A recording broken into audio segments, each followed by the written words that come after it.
na serwerze z nowym odcinkiem, no i też z czymś specjalnym. Dzisiaj przygotowaliśmy dla Was troszeczkę inną formę w niezmienionym składzie. Witam serdecznie Bremata, witam serdecznie Ziutka. Siemandero, witamy. Cześć, cześć. Mamy tutaj w planach przeprowadzenie wywiadu. Wyobraźcie sobie, rozwijamy się w trybie natychmiastowym, a naszym gościem będzie Alessandro Canonico, czyli tak naprawdę założyciel i CEO organizacji Qmistry, która no, ma Polaków w tej chwili w swoim zestawieniu osobowym.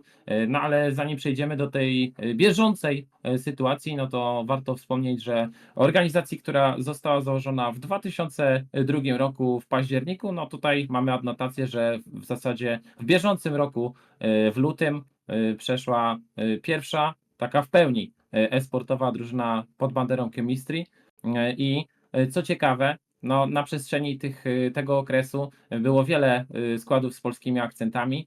Warto wspomnieć o drużynie, która brała udział podczas Blue Game Show w 2023 roku i zajęła tam trzecie miejsce. To był Pędzel, Kirby, Misho, Hypex i Eltrsi. Także można powiedzieć, że no, pomimo tego, że organizacja bazowo działa w Niemczech, no to ma dobre wspomnienia z polskimi zawodnikami i obecny sezon SA bardzo dobry, 7-1 w SA Main w tej chwili. No i tutaj w składzie mamy Nitę na trenerce, jest Katka, jest Niuki jako zawodnicy, mamy również Tomiego, który jest Duńczykiem i Snow, który występuje ze snajperką.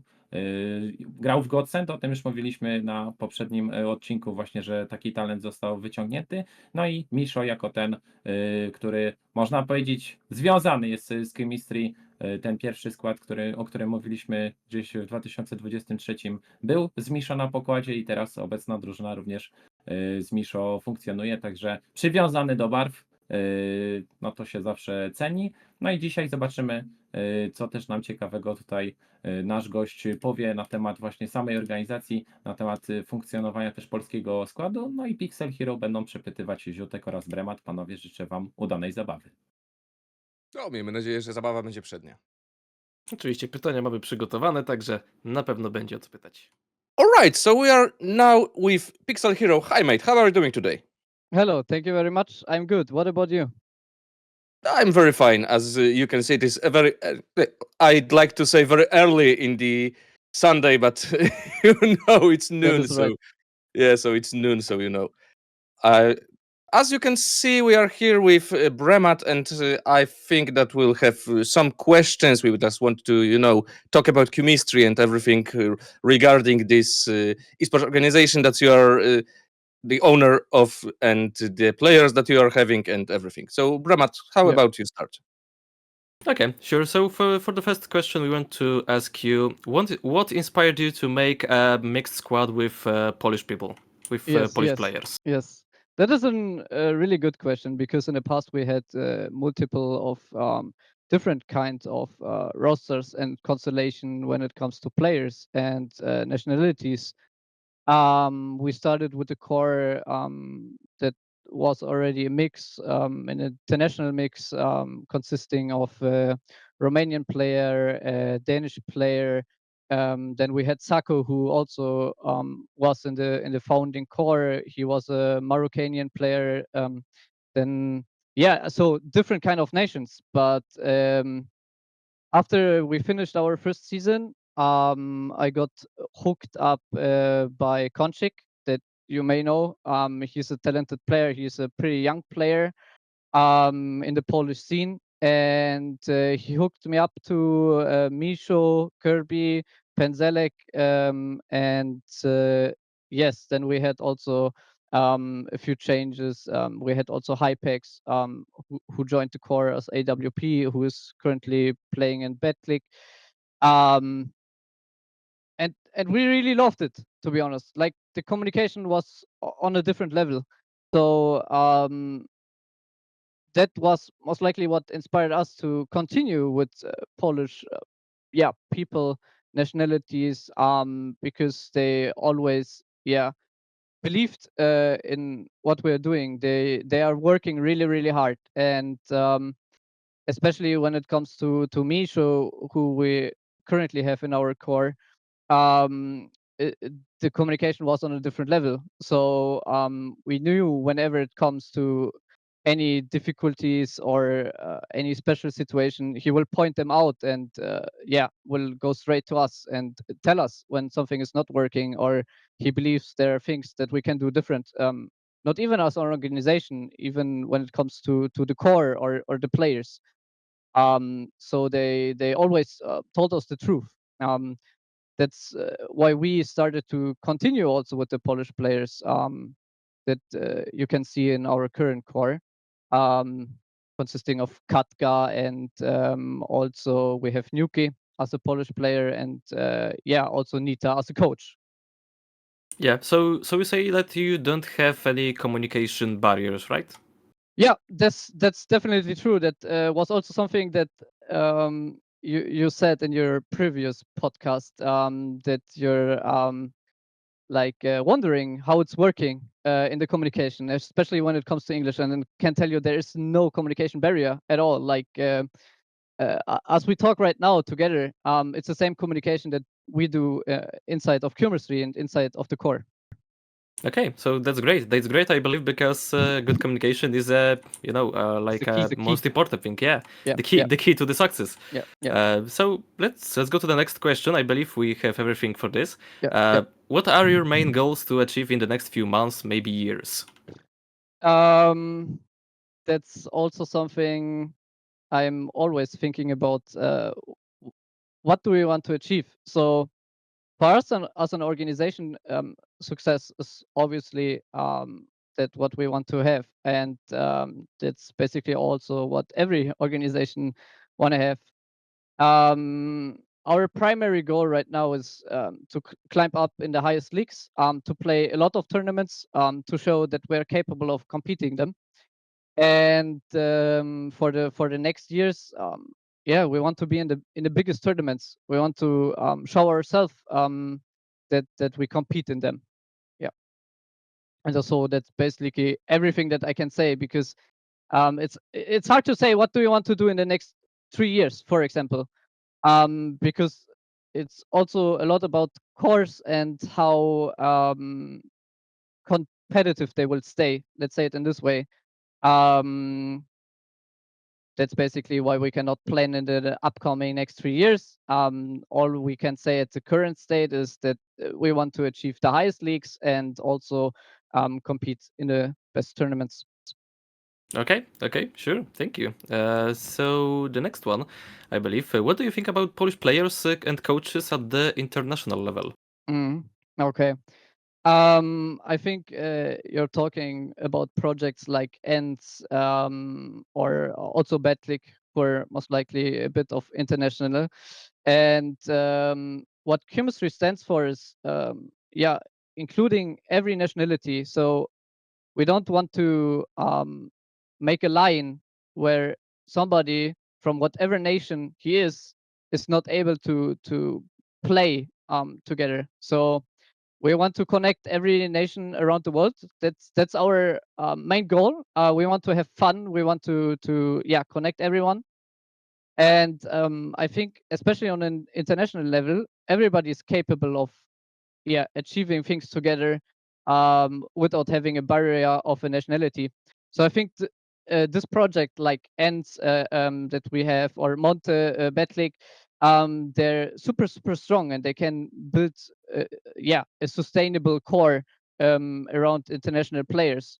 I will say let's take FaZe, for example. They are the very first who started to do like international cores, and it's a completely different level. I want to explain you why. If you have one nationality that we also previously had, we had the German core, a full German core. We had the full Polish core also. You always, it sounds a bit bad, but if you make them too close as making friends, they will not have the focus of achieving anything together. And that's what is different on the nationality level. Because if you have different countries in one core, no matter if they're Polish, if they're Romanian, if they're Danish, You have always different parties with different opinions and different ways of achieving a goal. So, and especially when it comes to Polish players, they fit really well into international course, not because of the communication, but also because of the dedication. And you expand a lot of skill when you include different nationalities. In our situation, it's Sweden and Denmark. But that's what makes international course so competitive, and that also especially on international level. Um, and coaches and also the players from the Polish countries, let's say Navrot, for example, as a coach, making a wonderful job when it comes to include everybody on an international level. Okay, thank you. So, Ziutek, maybe now it's your turn. Yes, of course. We are talking about the language barriers. We are talking about the Polish players. But did Yep. you notice any cultural differences between Polish squad and squads for other countries? Not at all. If I tell you what we're talking about, for example, in TeamSpeak, or they all are the same. Like there's no cultural differences. You will have the cultural differences if you go more deep into the CIS scene. If you include, for example, Ukrainian, Romanian, Russian players into this kind of core, because there are cultural differences at this point, not because of the time difference, but also how they think, how they do the moves. There are a bit, differences, but when we say about like in European core, you will never have a cultural difference. When you watch outside of the area, because we also had Sako as Mauritanian, he's pretty special. So um, there is no cultural differences at all. So I believe the only differences we could have is if you go outside of Europe, then you have different mindsets and different cultural level. But we're talking about Europe, and there is not such a case. About like the culture. All right. So another questions from our side is about any potential initiatives to promote the Polish esports scene, because in League of Legends you have Zero Tenacity, the Serbian organization that wants to create the big events here in Poland or do anything to promote the Polish scene, the Polish League of Mm. Legends scene. But do you think that you will be like the Zero Tenacity for the Counter Strike? Mm, that's a really good question, because what I pointed out previously was we want to connect the world. Let's say it in this way. Um, Initiatives are good when you have not too many of them. Obviously, yes, we are planning about doing tournaments in the past, but not specified on a nation. Um, we try to include everybody, and that's what we want to do. So we are not currently planning any initiative just for the Polish scene.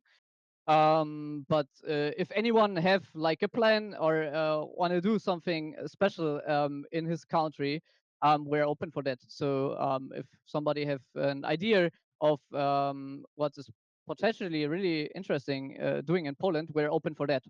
So yeah.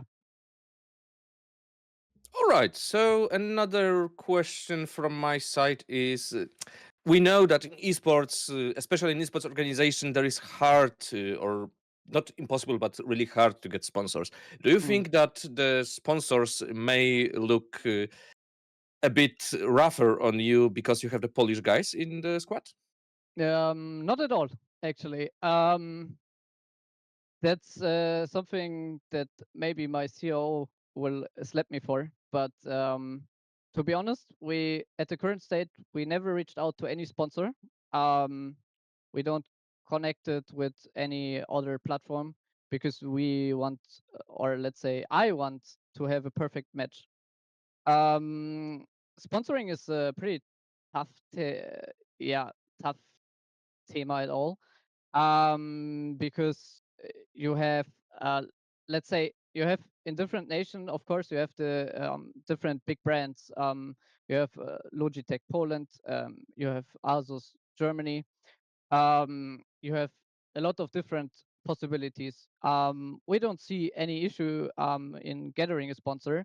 It's more like how you build up a sponsorship together. And we believe there's not the issue in Poland to have any problems when it comes to sponsors. We get requests, obviously we get them, but we try to have the perfect match for us as an organization, because we have to represent a brand, and also the players have to represent the brand. So we want to make sure that we can measure that together with the perfect match as a sponsor, to make things possible. Because for them, it's all about KPIs. They want to have their clicks, they want to have their product sold, and there's a lot of potential also in the Polish scene. So we don't see any big difficulties of having an international core with Polish people in there to get sponsors. Okay, my next question maybe can be connected to the previous one, but I want to ask you, what are your predictions about the future of your organization? I mean, by the players, by the whole staff that is behind the organization. Is it going well? Are the players prepared for everything? Are they training so hard? You know, what are the predictions about it? Yeah. So the players are playing so hard that we actually made a cut and told them to stop for a bit. They were practicing at least 5 practice a day, every day, 7 days a week. They were pushing it so hard that they kind of maybe overplayed and forgot, yeah, making usage of what they learned, because they were consistently playing. So you had to do a cut. We talked together with Nita. We said like, for us, 4, 5, 6 days, totally fine. But if you go beyond and not doing the days off, then you will have a problem, because you play so much that you will forget things and not use them. Um, so yes, we see a lot of potential, because they're working really, really, really hard. And we believe with this current score, because we never were more satisfied about the core in the past that we have right now, we can make a lot of things possible. We saw that in the IEM, we made a wonderful run. We compete against Viperio, a strong team, and we showed them that we can counter and we can play, and we can compete in tier 3 tournaments, tier 2 tournaments, also in practicing. We see a lot of better plays from each day we play, and so I see in the next year a huge future for chemistry and also for the staff. And for us, it's important to focus on the players, evolve the player in whatever they want to achieve in the future, and we believe that's possible with the score, and we see a bright future for chemistry. Okay, sure. Yeah, if you see effects from your team, it also like motivates you to do this. So the next question is kind of connected. What else motivates you to work in esports? So it's everything basically. I'm also a gamer. I love playing video games, and whenever I have a day off, that's really rare, but whenever I play a game, and I love to play competitive, it motivates me even more to go beyond and have my own project in a scene, and build it up. And if I see other organization that maybe not went so well, for example, into the breach, we see a huge effects, 3 seasons of main hitting a major. It's just like amazing. Uh, Everything is possible, and that's what motivates me the most. Is also to communicate and meet new persons around the world, connect to other people, and that's what motivates me. Okay, that sounds beautiful. Like the esports is a wide topic, and we Yeah, can talk yeah, about it. What motivates us to work in it. It's beautiful to work with such great people. yeah, yeah. So the next one, what is your main end game goal as a CEO of esports organization? Do you have one goal, or there is no any? Yeah. So, of course, nothing is forever. Um, but my personal goal, not an end goal, but personal goal, I want to have the sticker of our team in Counter-Strike. That's my goal. You can be When it proud of, comes, right? yeah. That's something that I want to achieve, and that's also what the players obviously want to achieve, like competing in this such of tournaments, tier one tournaments, majors. That's my personal goal. I have no end goal because I want to expand. I want to include more games into the organization.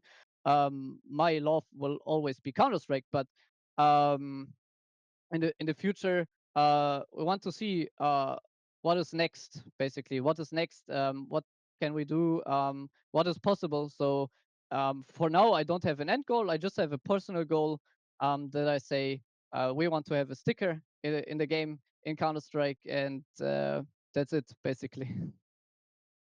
Right. So you mentioned that you like playing video games. Can you just Yeah. spill the tea and tell us, let's say, your top 5 games that you want to play? Yeah. So I play a lot of Counter Strike. Obviously, I'm also in Faceit. I play a lot of Faceit. I'm currently Faceit level 8, going trying the grind to Faceit level 10.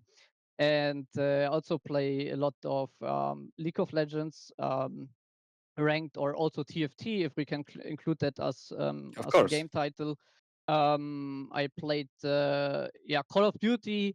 I played a lot of Battlefield. That was most likely the first game that I started to play the most. It was Call of Duty, beside of Minecraft, that everybody started with. But um, my game was Battlefield, that I played a lot.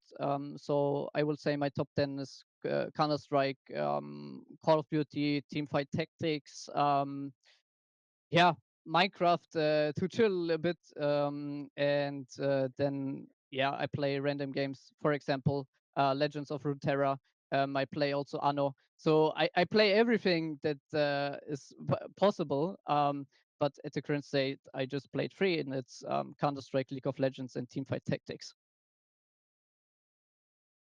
Sorry, my mic doesn't work. All right. So the next question from my side is, you mentioned that you want to expand the Qmistry organization. Yeah. What titles are you thinking about expanding to? Yeah.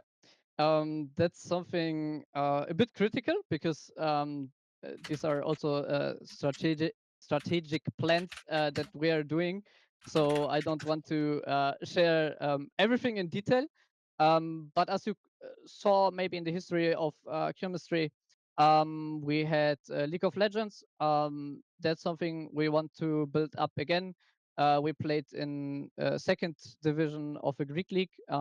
Didn't work pretty well because for my part I was too much maybe focused on Counter Strike and how to evolve, and it was not possible to achieve everything by side when you just have like two game titles that you have to focus on.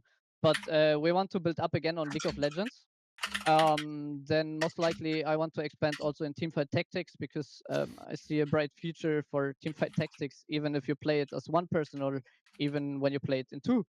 But it's Teamfight Tactics, and then we have more titles that I cannot share because we're still planning them and try to build them up. But what I can tell you is League of Legends and Teamfight Tactics are titles that we want to expand on. All right. So the other follow-up question to that: do you think Mhm, that you will be mhm. participating in Polish League of Legends tournaments, or do you prefer to go international? I was thinking about it actually. I think there's also a good yeah thing to focus more on the Polish scene, because we have a lot of Polish followers, a lot of people from Poland that are cheering for us. So I think the Polish scene would be the best option to start with in League of Legends. But I see a lot of potential also in the German Straußliga, as it called in League of Legends. But yes, I overall we are thinking about it to continue in Poland, in the Polish scene, and also in Polish League of Legends. Okay, so I think we can slowly go to the end. I have last question. It is not included in our question list, but it generated during our Yep. interview. I want to ask you: is it hard to run such an organization? Like I'm talking about the cost, the marketing, search for Mhm. players, etc. You have to do smart financial decisions. Is it hard? I'm sleeping 4 hours a day since like 2 years. We started Qmistry 2021. Is it hard? Yes, but also it makes a lot of fun, and I'm waking up every day for Qmistry, and I love what I'm doing. So overall, it's hard, but not hard if you do it with love. Yeah. Profits are even bigger than the efforts, right?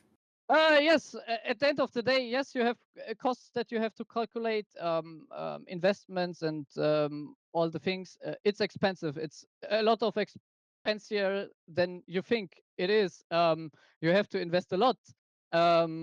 But if you achieve your goals, then you can compensate that. And if you have a strong sponsor on your side that assists you with that, and you can achieve goals together, it's less expensive. So I will say at this point, yes, it's expensive, but if you do something you love, it's, for example, you collect watches. Yeah, it's really, really expensive if you want the best watch on the market. Yeah, but when you have it in your hand, you know what you did, and you invested in the right things.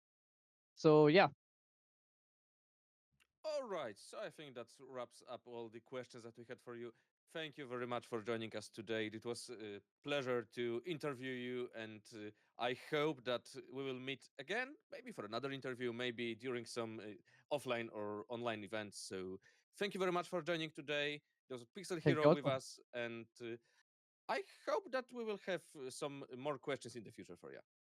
Yeah, definitely. Also, if somebody have questions in the comments, leave them there. I will answer you them. I will also, of course, watch the podcast. And if you have anything else, just reach out to me. I'm always there if you have any questions you like me to answer. Of course. No i mamy już za sobą, mamy nadzieję, Alright, I can stop interesującą recording. rozmowę z CEO Qmistry. No panowie, jak wam się podobała ta tutaj forma wywiadu i na co zwrócilibyście szczególną uwagę? No, powiem generalnie mi się spodobał mi się sam fakt przygotowania jakby do tego wywiadu naszego gościa, bo to nie były takie proste odpowiedzi, to nie było yes, no albo proste generalnie odpowiedzi, tylko fajnie rozbudowane to wszystko było. Też nawet jak pojawiło się jakieś pytanie, które nie było uwzględnione w naszej liście, to i tak nie było problemu, żebyśmy sobie pogadali luźno na ten temat. Tak samo po samym wywiadzie już nam zeszło chyba ze 20 minut, rozmawialiśmy sobie z prezesem tak naprawdę o różnych tematach, jakie są bolączki polskiej sceny i tak dalej. Tego już niestety nie nagraliśmy.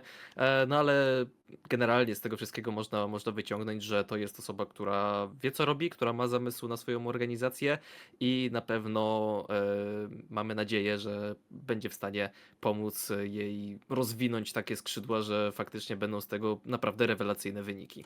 No, powiem wam panowie tak, jak prowadziłem parę wywiadów nawet i w IRL, tak to nazwijmy, to zazwyczaj były to osoby, które odpowiadały, no tak, no nie, jak się wydusiło z osób, tak jak powiedziałeś Bremat, jak się wydusiło z osób 2 zdania, Mhm. to już było mistrzostwo. A w tym momencie przychodzimy na wywiad, gdzie ja spodziewałem się, że znowu to będzie coś takiego, że my będziemy musieli ciągnąć za język taką osobę, a tak Mhm. naprawdę przez całe tam około pół godziny wywiadu to my zadawaliśmy tylko pytania, ewentualnie naprowadzaliśmy na temat, o którym chcemy rozmawiać, a wywiad sam się prowadził, że tak się wyrażę.